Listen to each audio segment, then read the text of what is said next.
नमस्कार। आज एक बहुत ही दुखद पर महत्वपूर्ण मुद्दे पर ऑल इंडिया कांग्रेस कमेटी की तरफ से प्रेस वार्ता करते हुए मैं सभी प्रेस कर्मियों का स्वागत करती हूं, अभिनंदन करती हूं, इस्तकबाल करती हूं। और इन पंक्तियों के साथ मैं अपनी बात की शुरुआत करना चाहती हूं कि निसार तेरी गलियों के ए वतन कि जहां चली है ये रस्म कि कोई न सर उठा के चले। बाबा सिद्दीकी जी को सरेआम मौत के घाट उतार दिया गया, उनकी हत्या कर दी गई।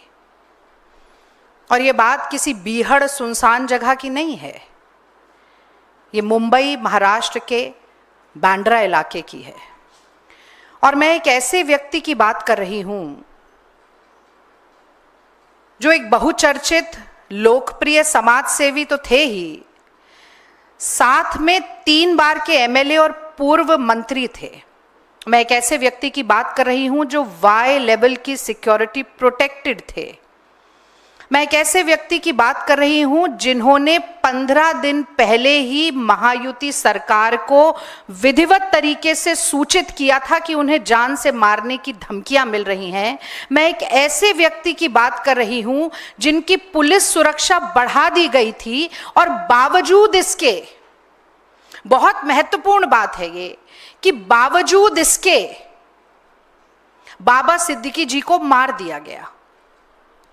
और ये पूरा घटनाक्रम अगर हम देखें तो एक बहुत ही वाजिब, बहुत ही जायज सवाल न सिर्फ इस देश के नेताओं, इस देश के राजनीतिक दलों, बल्कि हर भारतीय नागरिक, हर मुंबई और महाराष्ट्र के निवासी के दिमाग में कौंध रहा है कि अगर एक वाई लेवल सिक्योरिटी प्रोटेक्टेड व्यक्ति के साथ, एक पूर्व मंत्री, 3 बार के एमएलए के साथ इस तरह की दुर्दांत घटना घटित हो सकती है, तो उस आम आदमी, आम नागरिक की सुरक्षा का क्या? मुझे लगता है यह कहना अतिशयोक्ति नहीं होगी कि आज महाराष्ट्र, मुंबई में मोदी और शिंदे की सरकार जहां है, भाजपा की सरकार जहां है, महायुति सरकार जहां है, एक ठगबंधन की सरकार जहां है, वहां हर व्यक्ति का जीवन एक डर के साए में बीत रहा है। घर और ऑफिस के भीतर डर, तो वो 4 दीवारी लांघते हुए डर, सुनसान राहों पे डर, तो सरेआम भीड़ में डर, रात के सन्नाटे में डर, तो दिन दहाड़े डर। और इस डर की जिम्मेदारी किसकी है? ये सवाल पूछना जनता का अधिकार है और वो चीख चीख कर पूछ भी रही है। और मैं भी पूछना चाहती हूं कि ये डबल इंजन सरकार के नाम पर बार बार गाल बजाने वाले, दम भरने वाले, अपनी पीठ थपथपाने वाले देश के गृह मंत्री कहां सो रहे हैं? आज उन्हें क्रोनोलॉजी समझ में नहीं आ रही कि एक व्यक्ति कह रहा था कि मुझे जान से मारने की धमकी मिल रही है और उसे मार दिया गया, और आपके मुंह में दही जमा है, आपके होठ से ले एक शब्द नहीं निकल रहा। और मैं एक बात और कहना चाहती हूं, कल विजयदशमी थी, दशहरा था, और हर भारत का निवासी आस्था और संभावना का मेल करके इस बात में विश्वास रखता है कि कल का दिन बुराई पर अच्छाई की जीत का दिन था, अन्याय पर न्याय की जीत का दिन था, असत्य पर सत्य की जीत का दिन था, दुराचार पर सदाचार की जीत का दिन था, और रावण पर राम की जीत का दिन था। और इससे ठीक उलट कैसे अन्याय, अत्याचार, जुल्म, शोषण अपने पांव पसार रहा है महाराष्ट्र में और पूरे देश में। इस बात का प्रत्यक्ष प्रमाण, बहुत दुख है मुझे इस बात का, कि विजयदशमी के दिन, दशहरे के दिन न सिर्फ देश ने बल्कि पूरी दुनिया ने देखा। तो गोस्वामी तुलसीदास तो श्री रामचरितमानस में लिख गए थे कि राम राज कैसा होना चाहिए। और ये जो स्वघोषित धर्म के ठेकेदार बनते हैं, जो राम राज की बात करते हैं पर मुंह में राम, बगल में छुरी लिए बैठे रहते हैं, इन्हें शायद याद नहीं है गोस्वामी तुलसीदास ने लिखा है कि दैविक दैहिक भौतिक तापा, राम राज नहीं काहू ही व्यापा, सब नर करही परस्पर प्रीति, चलही स्वधर्म निरत श्रुति नीति। और ठीक इसका उल्टा, उलट बांसी, जो हम कहते हैं कि उल्टी गंगा बह रही है, वो हो रहा है महाराष्ट्र में। तो ये कहना अतिशयोक्ति नहीं होगी कि राम राज तो भूल जाइए, घोर जंगल राज और रावण राज है, और इस रावण राज का अंत जनता करने के लिए ठान कर बैठी है। इसीलिए कहीं ना कहीं ये चुनाव की भी तारीखों को टालने का काम कर रहे हैं। और अंत में मैं सिर्फ एक बात और यहां पर जोड़ना चाहती हूं कि जब सरकार खुद अपराधियों की सरपरस्त बन जाती है, हमने देखा किसानों के आंदोलन में, हमने देखा पेपर रद्द पेपर लीक के दौरान नौजवानों के आंदोलन में, हमने देखा कैसे सोहनम वांगचुक आ रहे थे तो उनको रोक दिया गया, हमने देखा कि कैसे पहलवान लड़कियों का, पहलवान बेटियों का सम्मान कुचलने का काम किया गया, हमने देखा कि उन्नाव से लेके हाथरस से लेके पूरे देश में छोटी छोटी बच्चियों और महिलाओं की अस्मिता कैसे तार तार होती है, और बार बार मोदी सरकार या तो खुद अपराधी बन के कटघरे में खड़ी होती है या अपराधियों को संरक्षण देने का काम करती है, उनको बचाने का काम करती है। तो जब अपराधियों के साथ ही सरकार खड़ी होगी तो गुनहगारों का हौसला कितना बुलंद होगा और उसके कितने दुर्दांत परिणाम होंगे, इसका भी हमने एक रूप कल देखा है। क्योंकि लगातार प्रशासन का हौसला पस्त हो रहा है और गुनहगारों का इकबाल बढ़ रहा है, इसीलिए इस तरह की वारदातें अंजाम देती हैं। सबसे पहले आदरणीय राहुल गांधी जी ने, कांग्रेस पार्टी के राष्ट्रीय अध्यक्ष मल्लिकार्जुन खड़गे जी ने, जैसा कि आप पीछे ट्वीट्स में भी देख रहे हैं, न सिर्फ निंदा की है, न सिर्फ प्रशासन और सरकार को जिम्मेदार ठहराया है, बल्कि यह भी कहा है कि तफ्तीश होनी चाहिए, निष्पक्ष तफ्तीश होनी चाहिए, न्याय होना चाहिए, नीतिगत तरीके से होना चाहिए। और मैं अपनी बात को यह कहकर समाप्त करना चाहती हूं कि डबल इंजन सरकार है तो डबल जिम्मेदारी भी होती है, न सिर्फ महाराष्ट्र के मुख्यमंत्री की और गृह मंत्री की, बल्कि देश के प्रधानमंत्री और गृह मंत्री की भी। और अगर नैतिकता का लेश मात्र भी आपके अंदर बचा है, अगर आपकी अंतरात्मा जरा सी भी आवाज दे रही है, तो शिंदे जी, फडणवीस जी और अमित शाह जी को इस्तीफा देना चाहिए। और अगर यह इस्तीफा नहीं दिया जाता है, जैसा कि मैं जानती हूं, तो जनता तैयार बैठी है आपकी कुर्सी आपके पांव के नीचे से खींचने के लिए। और महाराष्ट्र में जनता क्या महसूस कर रही है, महाआघाड़ी इस बारे में क्या सोचती है, कांग्रेस पार्टी क्या सोचती है, इसके बारे में आप के समक्ष अपना वक्तव्य रखने के लिए माइनॉरिटी कमेटी के चेयरपर्सन और महाराष्ट्र से राज्यसभा सांसद इमरान प्रतापगढ़ी जी यहाँ मौजूद हैं और आप सभी के समक्ष अपने विचार रखेंगे। अब मैं माइक उन्हें सौंपती हूँ।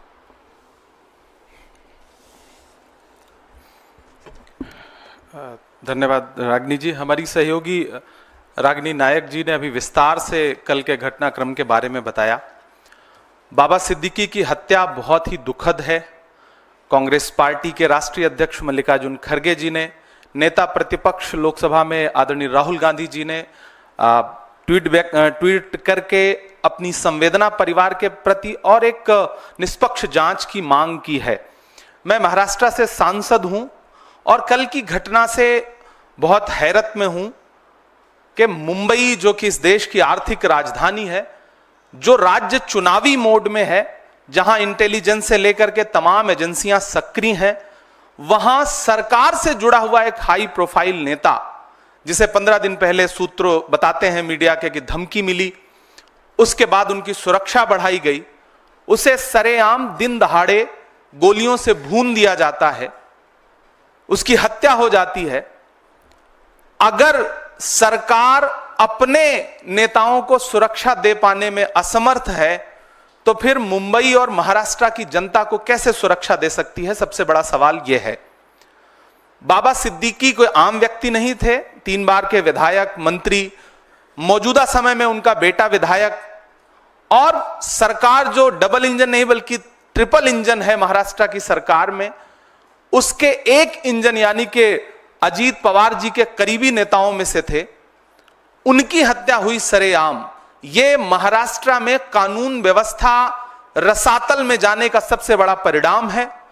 इसकी जिम्मेदारी सीधे सीधे भाजपा के देवेंद्र फडणवीस जी की है। मुख्यमंत्री जी से ज्यादा गृहमंत्री की जिम्मेदारी है। मैं तो यह कहूंगा गृहमंत्री को आगे बढ़कर के जिम्मेदारी लेनी चाहिए। महाराष्ट्र में कानून व्यवस्था बुरी तरह से विफल है।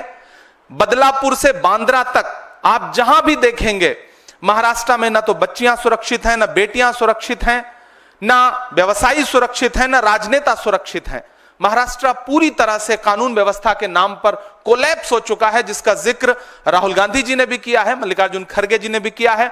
हम कांग्रेस पार्टी की तरफ से एक निष्पक्ष जांच की मांग करते हैं, पारदर्शी जांच की मांग करते हैं, ताकि अलग अलग कहानियों के बजाय जो सच्ची बात है वो निकल करके सामने आ सके और जो इसके दोषी हैं उन्हें सजा मिल सके। बहुत दुखद घटना है। मुंबई और महाराष्ट्र के लोग डरे हुए हैं इस घटना से। लगातार लोग जो फीडबैक दे रहे हैं, जो उनकी सूचनाएं आ रही हैं, फोन कर रहे हैं कि इस घटना ने उन्हें चौंका दिया है।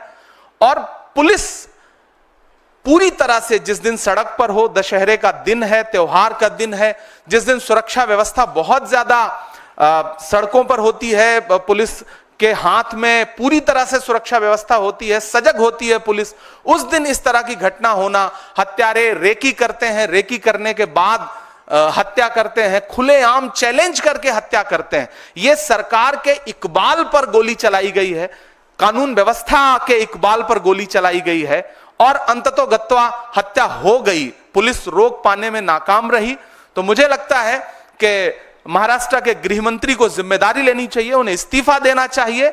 महाराष्ट्र की जनता यह कह रही है और कांग्रेस पार्टी की तरफ से हम यह डिमांड करते हैं कि एक निष्पक्ष कमेटी बनाइए, जांच, जल्द से जल्द जांच रिपोर्ट महाराष्ट्र के सामने, देश के सामने आए, ताकि महाराष्ट्र के लोगों का डर खत्म हो सके।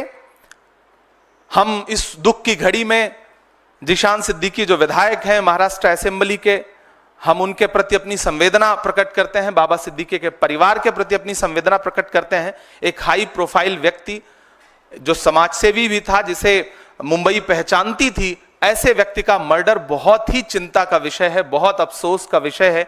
हम दुख प्रकट करते हैं। आपके सवाल आमंत्रित हैं, अगर सवाल हो तो। जी।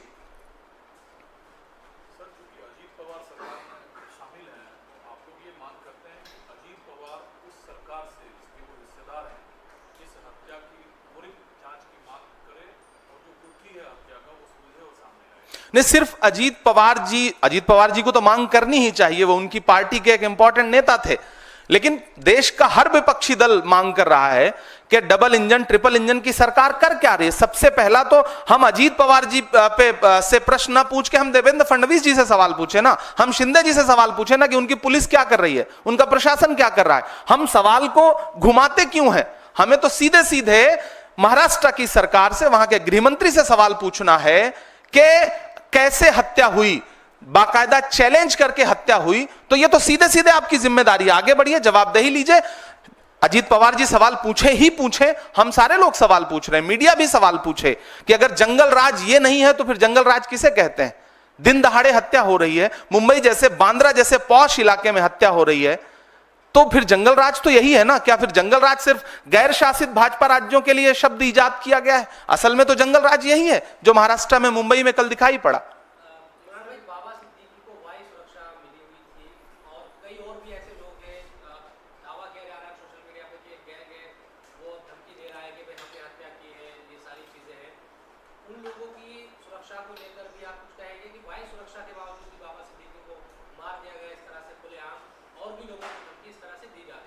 नहीं, सबसे पहले तो मुंबई के आम जनता, मुंबई कर जो है उनकी सुरक्षा की चिंता है इस घटना के बाद, कि जब इतना हाई प्रोफाइल नेता चैलेंज करके मार दिया जाता है तो आम आदमी का वहां पे क्या हश्र होगा, आम मुंबई कर क्या सोच रहा होगा, उसकी सुरक्षा कैसे करेगी महाराष्ट्र की सरकार। पुणे गैंगरेप हो, बदलापुर की घटना हो, या फिर थाने के अंदर घुस करके गोलीबारी करना हो, या फिर लाइव फेसबुक पर गोली मारना हो, महाराष्ट्र में ये घटनाएं हुई हैं पिछले कुछ महीने में। तो आम जो जनता है, मुंबई कर है, जो महाराष्ट्र के आम लोग हैं, उनकी सुरक्षा सबसे बड़ा चिंता का विषय है।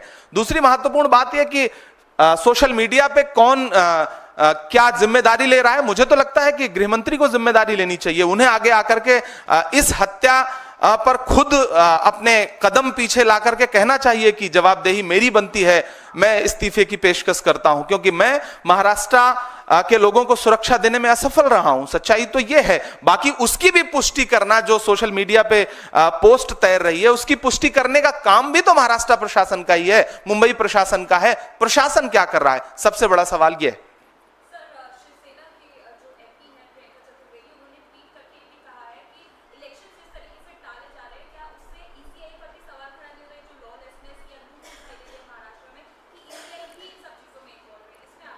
देखिए, मुख्य चुनाव आयुक्त महोदय मुंबई का दौरा करते हैं, महाराष्ट्र का दौरा करते हैं। मुख्य चुनाव आयुक्त टीम के साथ अगर किसी राज्य में जा रहे हैं तो इसका मतलब इलेक्शन मोड में है राज्य, सारी एजेंसियां सक्रिय हैं, सारी एजेंसियां इलेक्शन मोड में हैं। ऐसे में जब सारी एजेंसियां सक्रिय हैं, उसके बाद इतनी बड़ी घटना हो रही है, तो यह तो बहुत बड़ा सवालिया निशान है, न सिर्फ राज्य के प्रशासन पर बल्कि केंद्र के प्रशासन पर भी बहुत बड़ा सवालिया निशान है।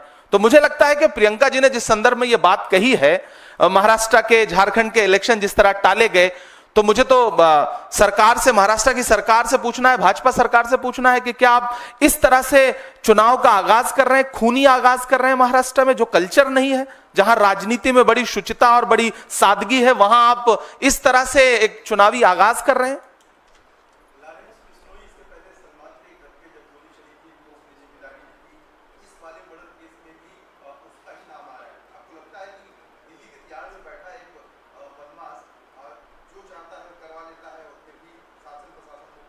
मुझे लगता है कि देश के गृह मंत्री से यह सवाल पूछा जाना चाहिए, अमित शाह जी से यह सवाल पूछा जाना चाहिए, महाराष्ट्र के गृह मंत्री से यह सवाल पूछा जाना चाहिए कि अगर कोई इस तरह से आगे आके जिम्मेदारी लेना है जिसकी सत्यता अभी तक सामने नहीं आई है, घरों की राख फिर देखेंगे, पहले देखना यह है घरों को फूंक देने का इशारा कौन करता है।